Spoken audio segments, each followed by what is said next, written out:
Ready?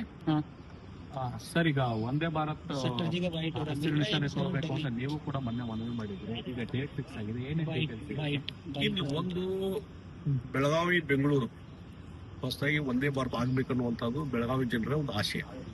ನಾನು ಲೋಕಸಭಾ ಸದಸ್ಯ ಆದ್ಮೇಲೆ ಪ್ರತಿ ಹಂತದಲ್ಲಿ ಅಲ್ಲಿ ನಾಗರಿಕರು, ಅಲ್ಲಿ ವ್ಯಾಪಾರಸ್ಥರು ಎಲ್ಲರೂ ಸಹಿತ ಇಂಡಸ್ಟ್ರಿ ಟೀಮ್ ಆಗಲಿ ಅಥವಾ ಚೇಂಬರ್ ಆಫ್ ಕಾಮರ್ಸ್ ಎಲ್ಲರೂ ನಂಗೆ ಒತ್ತಾಯ ಮಾಡ್ತಿದ್ರು.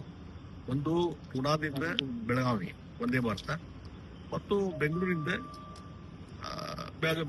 ಬೆಳಗಾವಿಗೆ ಮತ್ತು ಒಂದು ಮೊದಲೇನಿತ್ತು ಬೆಂಗಳೂರಿಂದ ಧಾರವಾಡದವರೆಗೆ ಏನು ಒಂದೇ ಭಾರತ ಇತ್ತು, ಅದು ಎಕ್ಸ್ಟೆನ್ಷನ್ ಅದ ಮಾಡ್ರಿ ಅಥವಾ ಹೊಸದಾರು ಮಾಡ್ರಿ ಅಂತೇಳಿ ಕೊನೆಗೆ ಎರಡೂ ಎಫರ್ಟ್ಸ್ ಮಾಡ್ತಾ ಇದ್ವಿ.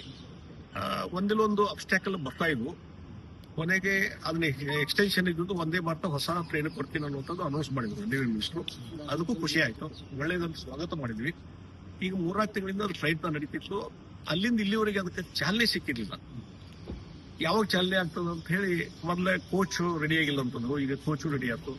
ಈಗ ಪ್ರಧಾನಮಂತ್ರಿ ಚಾಲನೆ ಕೊಡ್ಬೇಕನ್ನುವಂಥದ್ದು ಆಸೆ ಇದ್ದಾಗ ಇದು ಕಳೆದ 1.5 ತಿಂಗಳಿಂದ ಆಗ್ತಾ ಇತ್ತು. ಕೊನೆಗೆ ನಾನು ನಿನ್ನೆ ಸನ್ಮಾನ್ಯ ಪ್ರಧಾನಮಂತ್ರಿ ನರೇಂದ್ರ ಮೋದಿಜಿ ಅವ್ರನ್ನ ನಿನ್ನೆ ಮಧ್ಯಾಹ್ನ ಭೇಟಿಯಾಗಿದ್ದೆ. ಅವರಿಗೆ ಭೇಟಿಯಾಗಿ ಈ ಒಂದೇ ಭಾರತ ಆಗುವುದರಿಂದ ಬಹಳ ಜನರಿಗೆ ಅನುಕೂಲ ಆಗಿದೆ. ಇದನ್ನ ಎಲ್ಲರೂ ಪಾಪ್ಯುಲರ್ ಒಂದು ಪ್ರೊಜೆಕ್ಟ್ ಅಂತಾರೆ.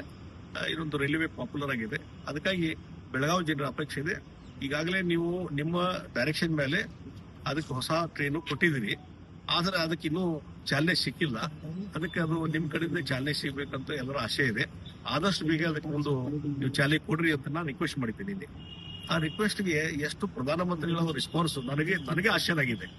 ಇಷ್ಟು ಬೇಗ ಅವರು ಡೈರೆಕ್ಷನ್ ಕೊಟ್ಟಿದ್ದು ಮಾಡ್ತಾರೆ ಅಂತ ಹೇಳಿ ಅವರು ಸಾಯಂಕಾಲನೇ ಡೈರೆಕ್ಷನ್ ಕೊಟ್ಟರು ರೈಲ್ವೆ ಇಲಾಖೆಗೆ. 10ನೇ ತಾರೀಕಿಗೆ ಬೆಂಗಳೂರಿಗೆ ಅವ್ರು ಬರ್ತಾ ಇದ್ದಾರೆ ಮೆಟ್ರೋ ಮತ್ತು ಬೇರೆ ಕಾರ್ಯಕ್ರಮಕ್ಕೆ. ಇಲ್ಲಿವರೆಗೆ ಒಂದೇ ಭಾರತ ಚಾಲನೆ ಮಾಡುವಂತ ಕೆಲಸ ಇರ್ಲಿಲ್ಲ ಆ ಕಾರ್ಯಕ್ರಮದಲ್ಲಿ. ನಿನ್ನೆ ಹೋಗಿ ನಾನು ರಿಕ್ವೆಸ್ಟ್ ಮಾಡಿ ಒಂದು ಮೀಟಿಂಗ್ ಇಟ್ಟಿದ್ದ ತಕ್ಷಣವೇ ಅದಕ್ಕೆ ಸ್ಪಂದನ ಮಾಡಿ ನರೇಂದ್ರ ಮೋದಿಜಿಯವರು ಇವತ್ತು ಈ ಒಂದೇ ಭಾರತ ಬೆಳಗಾವಿ ಬೆಂಗಳೂರು ಇದಕ್ಕೆ 10ನೇ ತಾರೀಕಿಗೆ ಮತ್ತು ಇನ್ನೂ 2 ಒಂದೇ ಭಾರತ ಟ್ರೈನ್ಗಳಿಗೆ ಚಾಲನೆ ಕೊಡುವಂತದ್ದು ಮಾಹಿತಿ ರೈಲ್ವೆ ಇಲಾಖೆಯಿಂದ ನಮಗೆ ಬಂದದೆ. ಇದನ್ನ ನಾನು ಸ್ವಾಗತ ಮಾಡ್ತೀನಿ. ಬಹುಶಃ ಆ ಭಾಗದ ಲೋಕಸಭಾ ಸದಸ್ಯನಾಗಿ ನನಗಂತೂ ಬಹಳಷ್ಟು ಹರ್ಷ ಆಗಿದೆ, ಬಹಳ ಖುಷಿಯಾಗಿದೆ. ಬೆಳಗಾವಿ ಜನರು ಬೆಳಗಿಂದ ನನಗೆ ಫೋನ್ ಮಾಡ್ತಾ ಇದ್ದಾರೆ, ಬಹಳ ಒಳ್ಳೆಯ ನಿರ್ಧಾರ, ಒಳ್ಳೆಯ ಆಗ್ತದೆ, ಬೆಳಗಾವಿ ಡೆವಲಪ್ಮೆಂಟ್ ದೃಷ್ಟಿಯಿಂದ ಇದು ಒಳ್ಳೆಯದು ಅಂತ ಹೇಳಿ ನನಗೆ ಅಭಿನಂದನೆಗಳನ್ನು ಸಲ್ಲಿಸ್ತಾ ಇದ್ದಾರೆ. ಹೀಗಾಗಿ ನಮಗೆ ಬಹಳ ಖುಷಿಯಾಗಿದೆ. ಇದನ್ನು ಸ್ವಾಗತ ಮಾಡ್ತೀನಿ. ಇದು ಒಂದು ಒಳ್ಳೆಯ ಬೆಳವಣಿಗೆ ಅಂತ ನಾ ಹೇಳ್ತೀನಿ. Okay, thank you.